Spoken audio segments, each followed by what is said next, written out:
寫話產生主要係甘草、桑北皮、地骨皮同黃芪。呢個兩味要加埋一齊，醫嗰個木火元根嗰個乾嘅咳嗽。嗰、個咳嗽嘅病人，我同你講啊，第一個呢、個病人往往係比較女性多；第二個呢種病人往往係肥嘅人少，都係瘦嘅；第三個呢種人咳嗽嘅同時呢，痰少嘅。佢伴有一個最主要嘅症狀係乜嘢呢？脾氣好大，好大脾氣，容易火。第三個呢，佢痰入邊呢可以帶有血絲、血塊，甚至咳嗽唔穩好啲。呢種病人，我哋臨床都唔少見㗎，見得比較多嘅係呢個問題。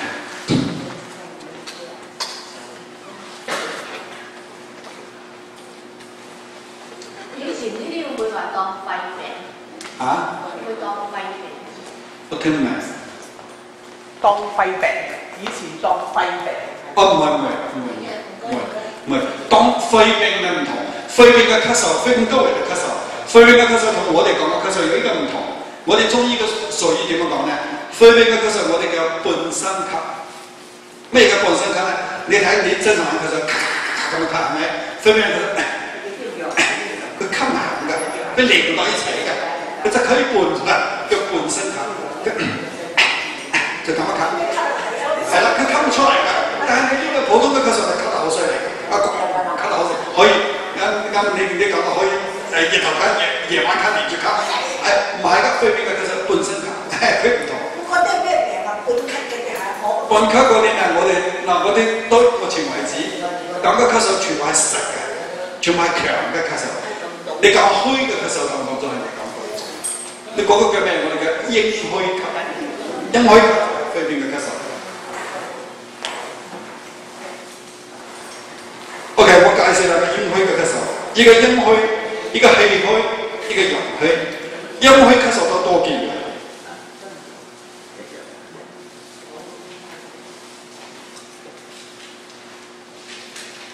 陰虛咳嗽前面講過，第一個咳冇力嘅，本身咳；第二個呢，人消瘦、怕熱、脾氣大、容易發火、中意飲水、睡眠差、情緒唔好。你個孫仔，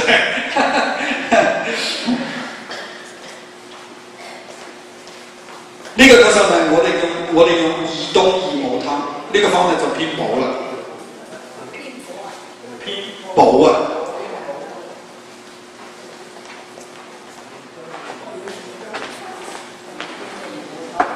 異冬異母湯，異冬大家可能都知道就係天冬同麥冬。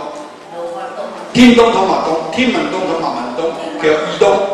異母呢，就係、是、春季母同支母。天冬同麥冬啊！天冬同麥冬，天啊，天上面嘅天啊。你知道啦，天冬麥冬。異母呢，係支母同貝母同春貝母。呢個係支母，你睇呢個就係偏補啦。知道嘅知母，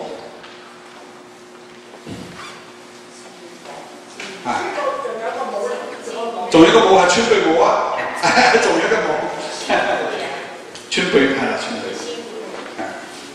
異冬異母湯裏邊呢，唔係單單異冬異母啊，佢裏邊仲有南北沙參，南北沙參。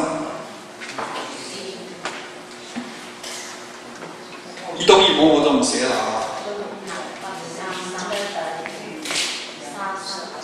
沙參、百合、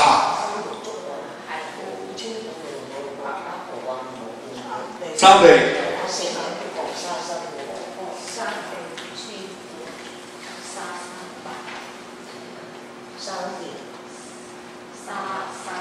呢個叫咩啊？我哋叫白芪，你哋叫咩？我唔知道。啊。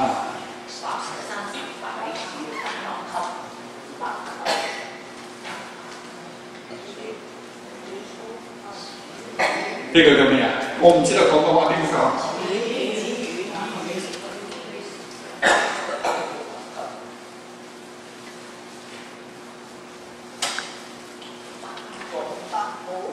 係啦，百部唔知咩嘢？布都係自咳㗎，常用㗎，係一種植物嘅皮，雪嗰個根狀點嘅皮。呢個喺民間咧，一般係止咳化痰嘅，但係有啲用嚟醫嗰啲頭虱嘅。大家有冇聽過？就係嗰啲女仔鄉下頭髮好長，唔洗頭，咁生頭虱。我哋用北部煮水，煮咗水之後呢，攞一塊毛巾浸透之後，攞佢嘅頭髮包起，包住之後呢，就係一天一夜唔打開，一天一夜成日打開嗰啲清水一洗嗰啲殺蟲毛。唔係有冇毒啊？有小毒唔怕㗎，呢個唔會中毒，冇問題。北部係啦，北部用得好普遍㗎，但係北部有一個問題，佢有一種味道嘅，佢好特別一種味道。好似比方講，我哋去某個人屋企，佢係煲中藥，中藥裏邊有一個北部，我哋醫用唔到問題，就係講你個中藥裏邊一定要北部，佢個味道係好特別嘅。係咪一塊塊白色薄薄？黃色嘅，好似唔知點樣解釋，有啲佢係樹皮嚟㗎，但係咧好多樹皮係硬嘅，佢咧係軟軟地嘅，硬嘅，厚厚嘅，有啲似嗰啲，我唔知點樣解釋，有啲似北芪，但係咧北芪係黃得好犀利，佢係偏白，厚啲嘅，摸落手摸落去係軟軟地咁硬嘅，北芪係硬嘅，所以佢有少少唔同。北部用到好普遍嘅。咁咪唔可以落太多啦，咁厲害。北部我哋用3次。都唔少㗎，冇問題。北部喺止咳嘅同時呢，佢都有止血嘅作用，止血嘅。如果你咳嗽出血嘅話呢，食點北部都好嘅。北部係殺蟲㗎，我知道我哋民間有啲人用北部水，佢煲到水之後灑喺屋企地下，嗰啲蛇蟲螞蟻都冇嘅，都係殺蟲嘅。佢有個特別嘅味道，有啲人唔中意。人哋肺病出血咁咪食白。肺病出血我哋用百合，上邊用野嘅百合，唔用種嘅百合。仲有一個呢，我哋用呢個動物嘅皮，嗰個動物我寫下，我唔知道廣東話點講。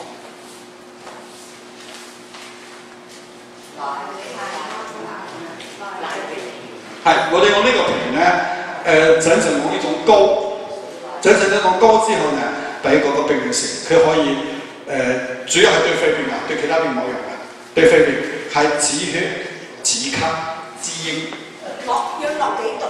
我哋嗰個整個膏嘅話係實際你用嗰個一隻動物個皮整出嚟，咁啊食一段時間，就冇所謂多少嘅，你食多啲都冇所謂。